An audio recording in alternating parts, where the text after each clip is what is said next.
10 minutes to compose what we have is our constructive, implementable, practical solution, ideally, so that it's not too frou-frou, right? Too crazy pie in the sky, but something that we could say to Sam Altman. And be like, why not this, dude?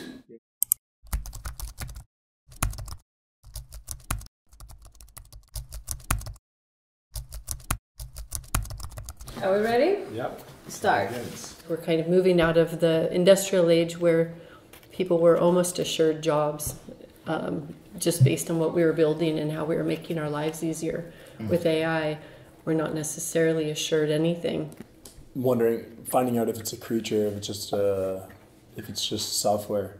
Is it an alien or is it just numbers? And I guess the bigger question is, are we just numbers or are we also a creature? We don't really know.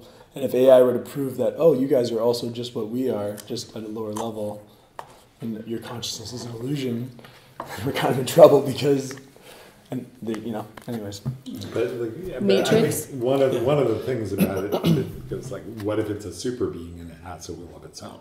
How do we control it? Can we control it? How do we evolve with AI in terms of like what in our own consciousness needs to shift in order to even understand what a safe relationship looks like?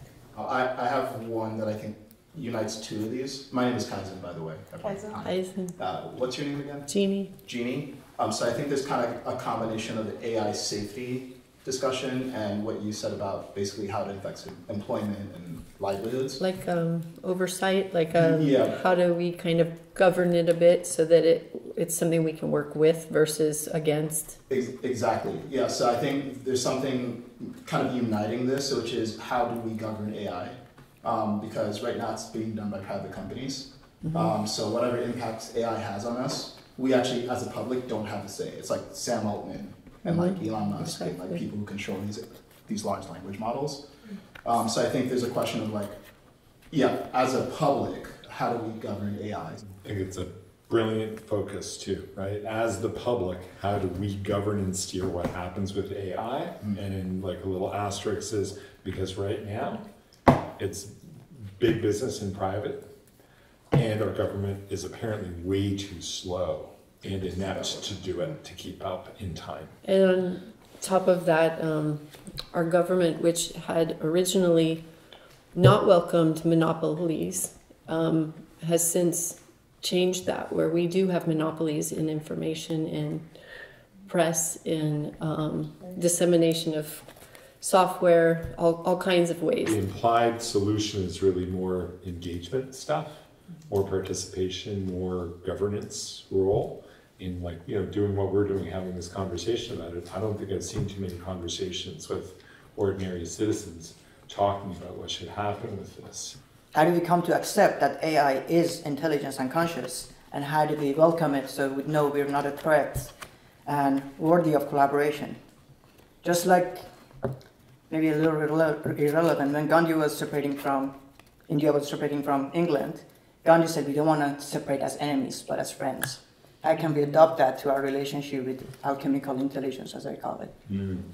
If our society is about you need to earn money, and you need to earn money to pay rent and to feed yourself, what happens when so many people can't do that? I think we saw a lot in COVID of people losing their businesses and their livelihoods and homes. So I think having that kind of preemptive visual of what can happen to a society, I think made this more of an important thing to talk about. Yeah. So like for me, it's like and it's funny, I was talking with my friend Zachary earlier today, and we've been talking UBI, that he put it in terms of universal basic needs. Yeah. The universal basic needs are covered. If AI can't help us accomplish that, then we don't need it. If it's just going to make things worse from a material level for a large number of people or a significant minority, then AI sucks. Just a thought experiment, except I think we need to get to the ground of what the real problem is. Is it the AI, or could it be how society and government and money itself is structured?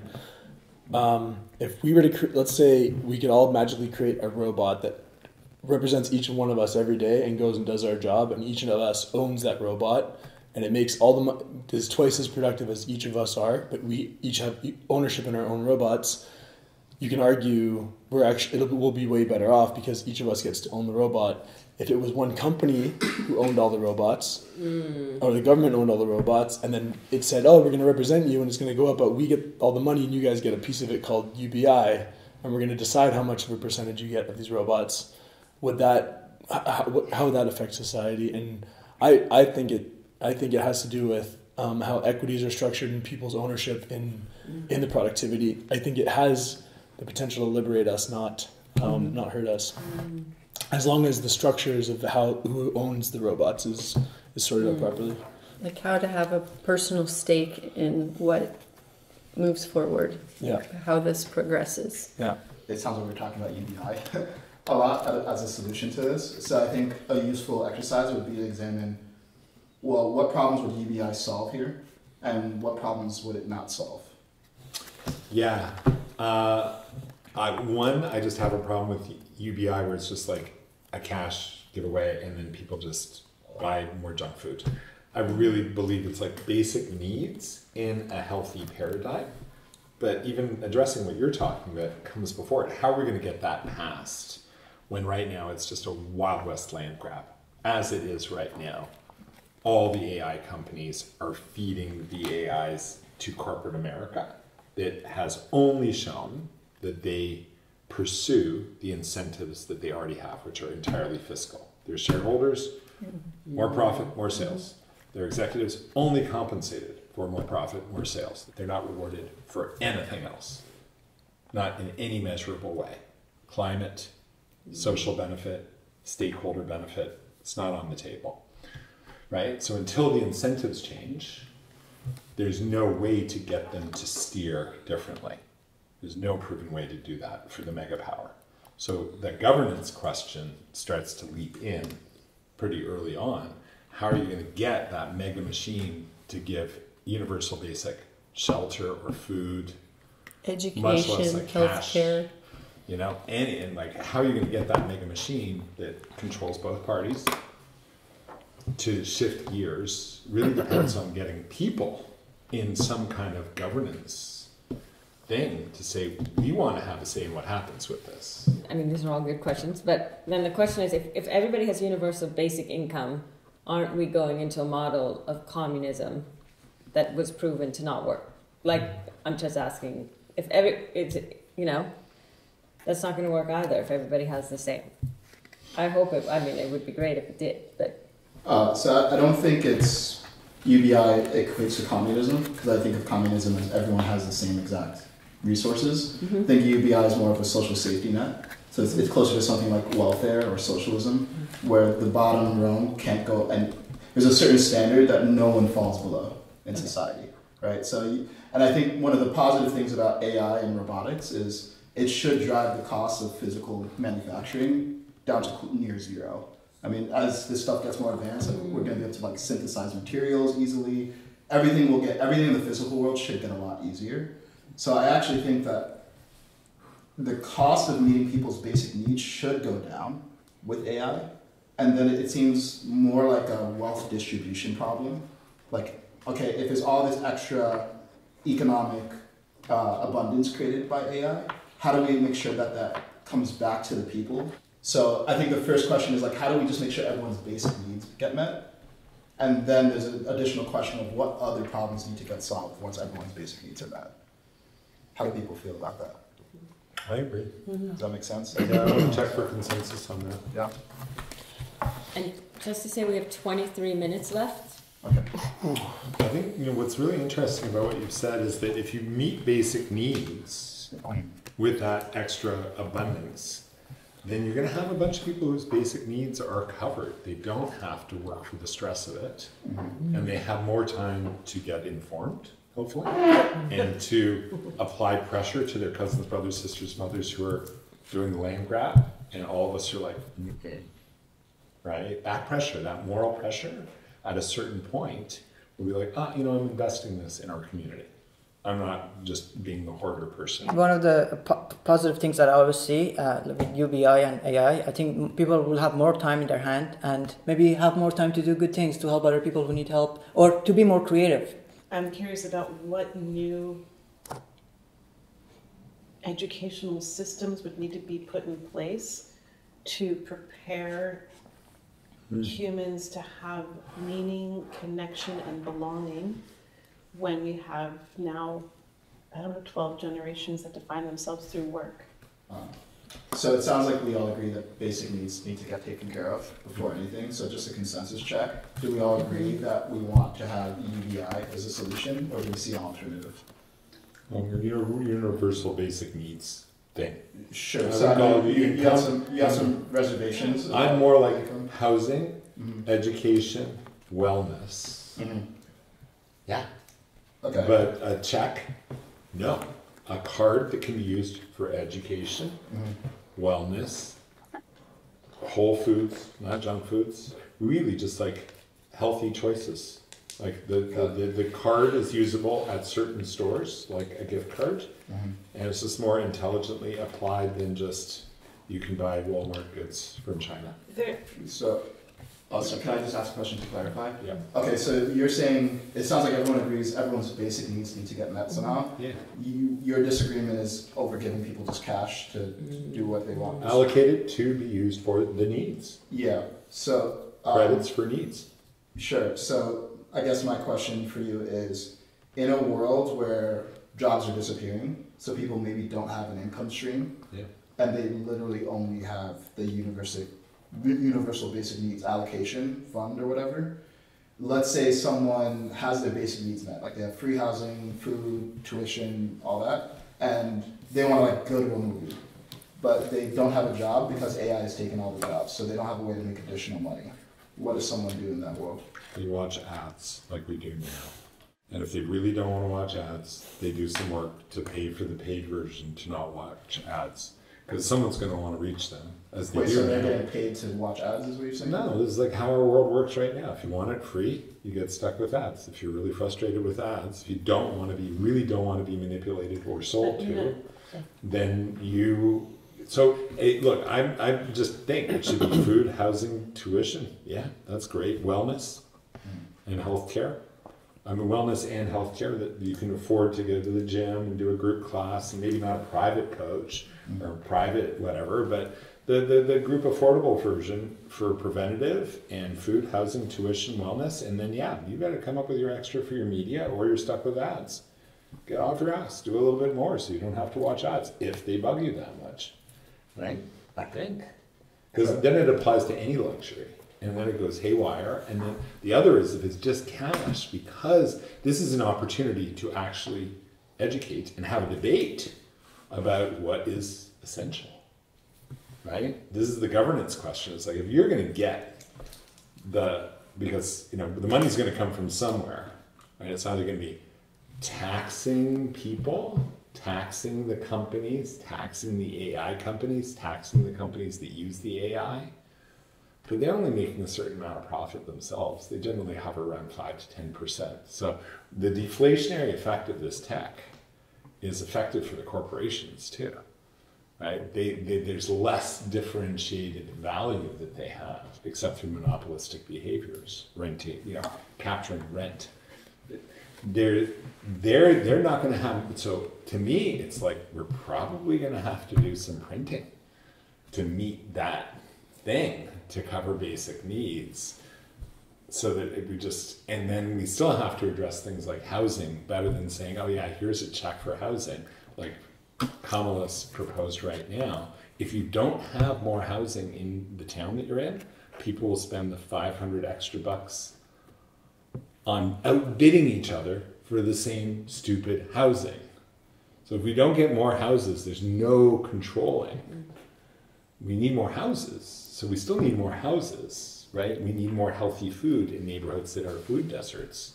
So if you can't use your green food card because there's no farmer's market, there will suddenly be a farmer's market because that card can only be used for a healthy, prepared, locally regenerative sourced food instead of this shitty supply chain it's got no nutrition in it. So there's an opportunity for social engineering here, and an opportunity for governance, so that the social engineering isn't just academics, it's us setting the priorities. Even if everybody's basic needs were met, there's a greater need from life, from the nature of life and the nature of this planet, that requires that we're part of giving to something. It's not like just making it so people receive enough to get by is not a solution. But can we just agree that we just need some sort of universal basic needs system, and like whoever's taking this proposal will figure it out? Exactly. All right, Future councils. all right, cool. So I think on that point, Consensus on that? Consensus. yeah, cool. Yeah, great. Okay. I mean, I imagine if people didn't have to work, they would still want to do something. It would probably be more creative in nature, like make art, or it would probably be a lot of art, honestly. Or Raise your kids, cook everybody meals 3 times a day. But community more- service. More kids. But if we More You music. probably have a bunch of kids. Way more kids. Yeah, and hold on, let me just finish the point. So I think the question is, how do we help people find what they should be doing that feels good and like generative for society, rather than just people goofing off? Because there are places where they have welfare and it actually is a problem. Like people are just kind of goofing off. And other people suicidal. become resentful. Sorry? And suicidal. Yeah. So like maybe the purpose of education is just you just spend 12 years being guided to what you want to do. Kind of like I think some of these like Waldorf or Montessori Right. schools. You're kind of just playing around and figuring out what you like to do that you would naturally want to do, rather than things you're doing to survive. I think it's a good opportunity to teach people to connect back to their body and their essence and earth as their own self. That's why I said archaic techniques of ecstasy should be embodied more and more, just like the ancient worlds. That's how civilizations and every religion was created, whether through psychedelics or however you want to get high, or breath work or whatever. I feel like that's going to help us so much with our creativity, considering our basic needs are met, and we could, tune into ecstasis more than ever. That puts us in touch with our hearts. Therefore, we're connected to each other. I have a wild card for us to make this really simple. There's a chance that AI is about to do anything we think we're going to solve right now. AI is probably going to solve it way faster, way better than whatever we're talking about in this moment. And humans have a tendency to try to solve the new problems with the old ways of thinking. So the consensus is to say this is pointless? I'll just point out to this, that every new technology has been touted as having the potential of being beneficial. And every deployment of the new disruptive technologies has only led to increased inequality and control by the few, making decisions without responsiveness to the general welfare is the only propensity in every instance where we didn't take active, engaged, not control, but like input into the system. So tech was supposed to... Sometimes weren't offered input. Sometimes we weren't offered the chance to give input to the systems. Yeah, We are never offered. We have to seize it. exactly. Do we have a consensus that we need some sort of educational model that guides people to their passion? I disagree. So no. I only disagree with it because I think the one thing humans know how to do really well is to always find the next thing to figure out. When the money situation's solved and we're not having to slave for ourselves anymore, we get to then figure out what comes next, and I think humans are really good at that part. And I think when we talk about education, it's not, a teacher's going to tell you what to do, but it's more like create an environment for you to try different things and then facilitate whatever your interest is. Yeah, exactly. So does that make more sense to you? Yeah, I Is that think so. something you agree with? Yeah. Do we all agree with that general approach? Like that's what education should. Yeah, I mean, what we're talking about is disrupting an educational system designed to create manufacturers, and that's what our current system is designed for. And so you're talking about completely disrupting the educational system to come to this emergent way. And so, That makes sense. Cool. This is fun. That was awesome. I'm gonna throw out some thoughts on like I think cool applications that we could use AI for.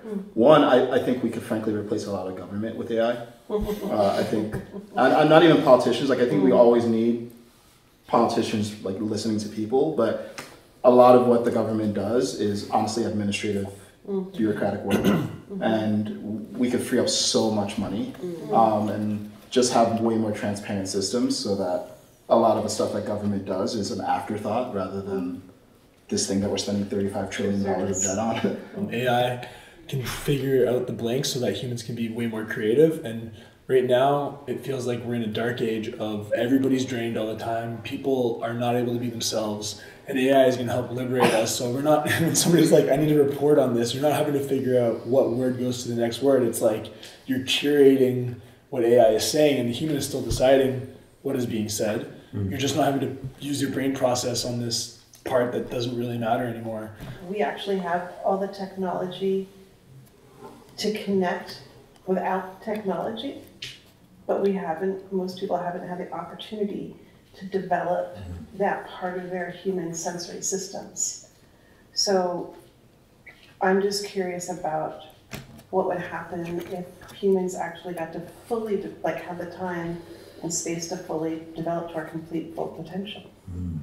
I think that if a lot of needs are met and we're freed up, some of the things that bring us joy, that bring us human connection, those are going to take precedent even more, because we can have community gardens, we could have more time in nature. Also, AI can help solve the problems of waste management. It can help solve the problems of how to process the things that we do right now through our dirty industrial age. How to correct all those things that just take us time to learn that we did them wrong. It still makes me think of like intimacy and robots, and wondering about like people already having interactions with robots. I don't know if that's going to get more, because human relations, it is difficult. Like you get triggered and you get upset, and you could choose not to, because you could just have, I don't know, a robot. Yeah. I mean, we might, sorry, go ahead. I mean, it feels like the only way that we could make this kind of real change is to have a total systems collapse. That there's going to be a separation of those who want to grow their own food and totally be human and stay in relationship to nature, and those who've grown up completely disconnected and don't have a relationship with nature and will be very, very satisfied by having AI give them experiences. I think it's just an inevitable cultural, nature is better. The simulacra in technology sucks. You can get lost in it for a while, but the bulk of humanity will resolve to where the wealthy have gone forever, which is country time. So I'm not worried. I think it's just the machine-made stuff just fucking sucks. So when I actually hear that, it actually sounds boring to me. Like I don't want an endless vacation. I want things, productive, useful things to do. Sure. And I just want them to be higher order things that I wouldn't need. Things that I can only do when I don't have to worry about making money at all. So I think maybe an interesting question is, what's like a collective purpose that we could move humanity toward in a world where we aren't just trying to survive? I think some people, they'll go into nature. Some people will just be like, I'm just gonna play video games for 80 years. And I think that's pretty sad. Like, it's a thing that they can do, but I think when given a purpose, people would prefer that than just consumptive behavior. It's an emergent problem once we have all our basic needs met, and maybe it's not something we solve with AI. But I think an interesting question for the group is, yeah, if you had all your needs met, and like 9 billion of us all had our needs met, what would we actually want to do collectively? Besides just like I'd like to hear everyone pleasure. I'd love to hear everyone just say that. Yeah, I mean, I would want to explore the galaxy. I'm very, very clear on that, but I'm curious what other people think too. I'd want to go hang out with whales and watch the coral come back. Well, I would want to explore my inner world and develop like my clairvoyant abilities and energetic abilities, and just spend all go in, meditate. Definitely creating more art, music, exploring the world, exploring the cosmos, I don't know. There's a lot of things to do. Every single travel destination is going to have a wait list for years. Anything you think, Paris, any hike you've ever wanted to go on is going to have year-long wait lists, which is going to create new demand for new cities to emerge in the middle of nowhere. And I think that's where the really cool stuff is going to be built. And I'm pretty sure that's where I'm going to be hanging out when that happens. So I'm not worried at all about anything. I really, the way I live my life is going to remain the same when the AI, is more accessible. I just trust and see what opportunities present themselves to me. And I'm looking forward to having fun, to experience ecstasis more in new ways. It's like having a new paintbrush to paint with AI, alchemical intelligence. So I'm excited. So how about we maybe build this from the bottom? Like first, what core problems need to be solved before we get to the proactive stuff, and then go from there. I think that sounds good. Does it sound good? So the first thing we talked about is job loss. Like what happens in a world where AI is eliminating the need for human jobs. And the thing we settled on is we need universal basic needs being met somehow. Yeah, consensus on that? Cool. If your needs are met, your pressure is a little bit loosened in terms of your timeline. So now hopefully you can participate more in committee or helping create that either locally and make those decisions. Got it. Just got myself in a slight AI futuristic fantasy where AI somehow assists in terms of determining who would be those guardians, who actually has a true personality type to be guardians for people rather than what we would now call politicians or power hungry. And so how can AI actually help us surface those people who would be truly good? All of OpenAI is trained on a lot of the internet, and a lot of Google stuff is on YouTube videos, and that's a biased selection of like humanity that the Google geniuses might say, oh well, that's just the best average we're going to get. Well, no, we want to compose one that's got our best ethics and ideas and intelligence in it, that's going to be our public AI intelligence. I guess the question, based on what I heard from you, for me is how do we connect our hearts as a community to the heart of AI? Sure. Can't wait to see you summarize this. Yes. How do you feel? I feel ready. Good. We've got. He's born ready. Cool. Presenting Utopia Oh. AI. Ooh. It's Utopia. Okay, so this is, humor me for a second. We're going to the year 2040.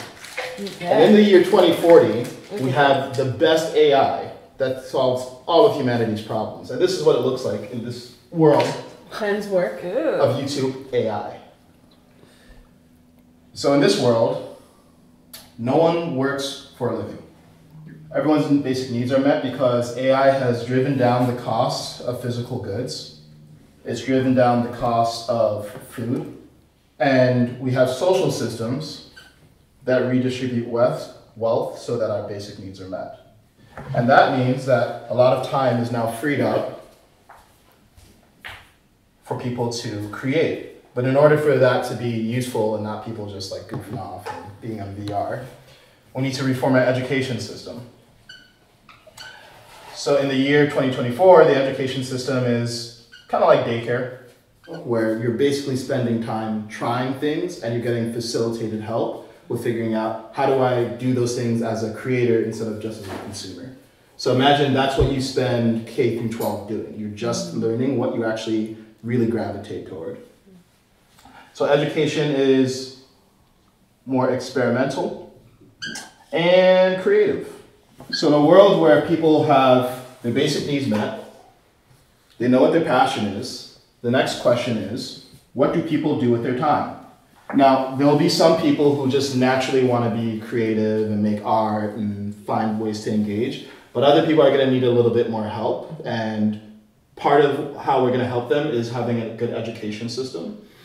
But part of what we need to do is just find new creative ways to use our time and energy in creating like public works and doing things on the planet. So for example, we could build new cities. that are imaginative and cool and futuristic and sustainable and regenerative and all that, and do that all over the majority of the planet that's actually uncolonized right now. Most of the planet, we don't have anyone there. So it's actually a really cool opportunity to use AI to maybe terraform the Sahara Desert and make a floating city there. I don't know. A lot of cool things we can do once we've freed up all of our time.